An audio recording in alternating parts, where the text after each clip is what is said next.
السلام علیکم ورحمۃ اللہ وبرکاتہ۔ نحمده ونصلي على رسوله الكريم اما بعد، احسن الكلام كلام الله واحسن الهدي هدي محمد صلی اللہ علیہ وسلم۔ ذات محترم،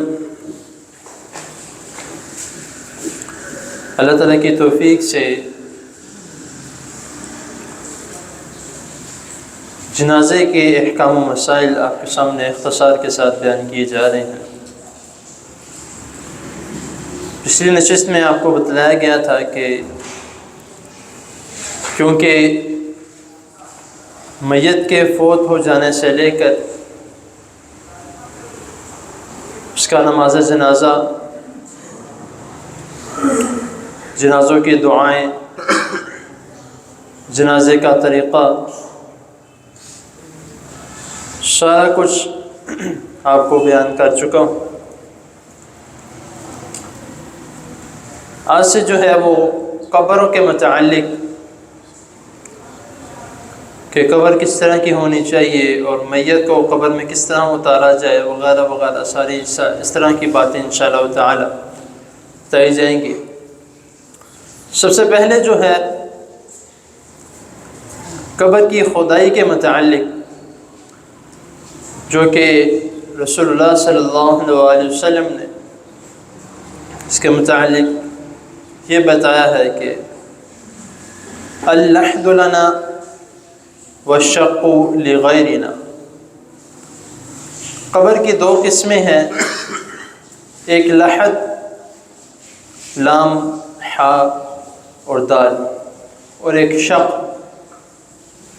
شین اور قاف، کتاب والا قاف نہیں، موٹی قاف دو نقطوں والے۔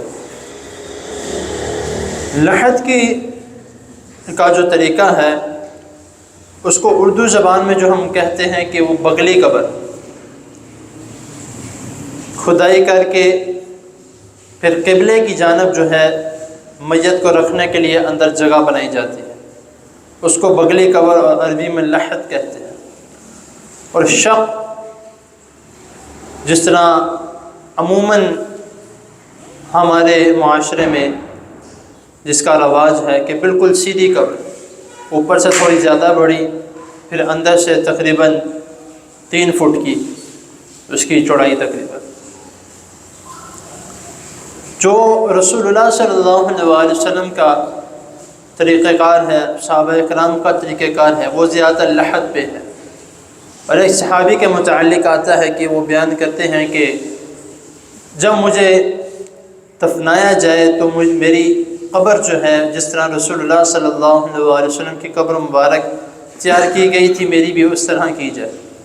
اور نبی کریم صلی اللہ علیہ وسلم کی قبر مبارک تیار کرنے کے پیچھے ایک مختصر سی کہانی بھی ہے، کہانی سے مراد ایک واقعہ ہے کہ جب نبی کریم صلی اللہ علیہ وسلم کی قبر مبارک تیار کروائی گئی تو اس وقت مدینہ منورہ میں 2 قسم کے لوگ موجود تھے جو قبر کو کھودا کرتے تھے۔ ایک شخص وہ تھا جو لحد قبر کھودا کرتا تھا، اور ایک شخص وہ تھا جو شق قبر کھودا کرتا تھا۔ تو کہتے کہ کس کو بلایا جائے؟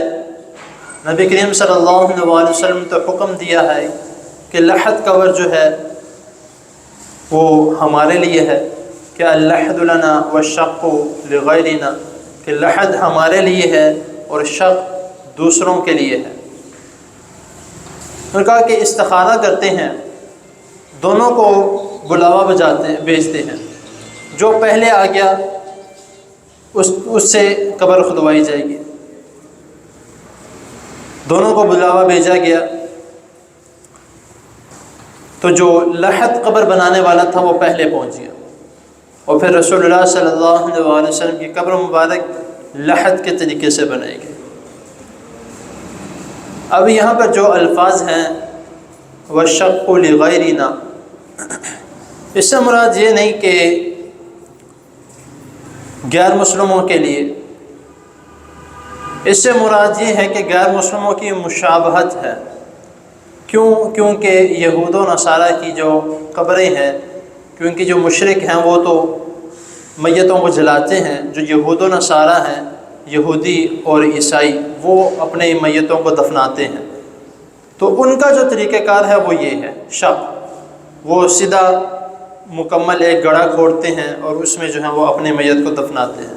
تو اس لیے نبی کریم صلی اللہ علیہ وآلہ وسلم نے ہر عمل میں یہود و نصارہ کی مخالفت کی ہے، تو اس میں بھی نبی کریم صلی اللہ علیہ وآلہ وسلم نے زیادہ تر یہ حکم دیا ہے کہ لحد قبر جو ہے وہ کھدوائی جائے۔ ہاں اگر کوئی جگہ ایسی ہے جہاں پر مٹی کے گرنے کا خدشہ ہوتا ہے، مثال کے طور پہ وہ اندر کی طرف قبر بناتے ہیں لیکن مٹی اتنی ہارڈ نہیں ہے، سخت نہیں ہے کہ وہ اپنی جگہ پہ کھڑی رہے، بار بار نیچے گر جاتی ہے، تو اس کے لیے ہے کہ وہ سیدھی بنا لے۔ لیکن جس جگہ پر مٹی ہارڈ ہے، جو مٹی ہے اگر وہ ہارڈ ہے، سخت ہے، تو پھر کوشش کی جائے کہ اس حدیث پر عمل کیا جائے۔ تو یہ طریقہ کار جو ہے وہ ہمیں اپنانا چاہیے، جو سنت طریقہ ہے اور جو افضل طریقہ ہے۔ ہم اکثر ہمارا رواج صرف اور صرف یہی ہے، آپ نے کئی مرتبہ دیکھا ہوگا، تو اس لیے کوشش کرنی چاہیے کہ ہمیں جو افضل طریقہ ہے، مستحب طریقہ ہے، اس کو اپنانا چاہیے۔ اللہ تعالیٰ کے حضور دعا ہے اللہ تعالیٰ ہمیں جو سنایا مجھے اور آپ کو اس پر عمل کرنے کی توفیق عطا فرمائے۔ جزاک اللہ۔